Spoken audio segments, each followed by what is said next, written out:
Hi everybody. Right, I finally got around to doing this video on delinking the brakes on a VFR 800, namely this one. 1999 VFR 800 FI model, and what I've done is, I call this delinking the brakes, but the only brake that I delinked is the rear. The front is a complete replacement. Now, I put this on a Facebook page that I'd done this, and you would not believe the negative comments I got. People trashing me for getting rid of a safety system, why would I mess with what Honda's carefully designed, etc, etc. And it really went on, and I just withdrew the piece and I just left them to it. My rationale was the fact that the hoses were 16 years old, and I thought, well, they're well past their best, they need replacing. A full line kit from Hell was really expensive, it was about £300 sterling. And I thought, well, I wasn't prepared to pay that kind of money, but I did know that I wanted to address the old braking system.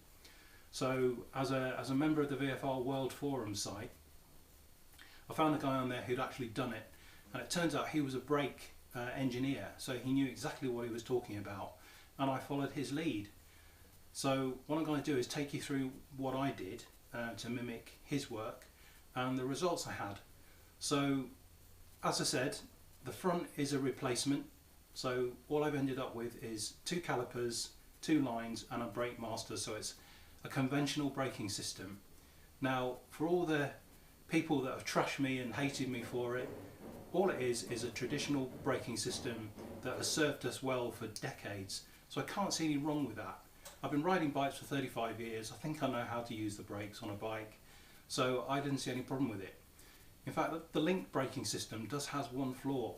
If you want to trail the back brake, if you're in a curve and it tightens up on you and haven't quite read the road right or whatever, and you just brush the back brake, it does the worst thing possible in that situation. It actually brings the front calipers on. Now, if you're on a feathered throttle or you're just coasting, the last thing you want to do when you're leant over is put any front brake on. So you just want to trail the back brake just a little bit, just to sort of put some drag on, slow you down in the curve, and then the front brake comes on.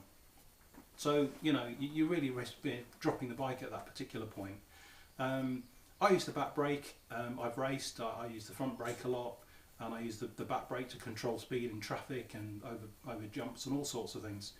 So it's not a problem, it's just a conventional braking system. So I can't see what the problem is.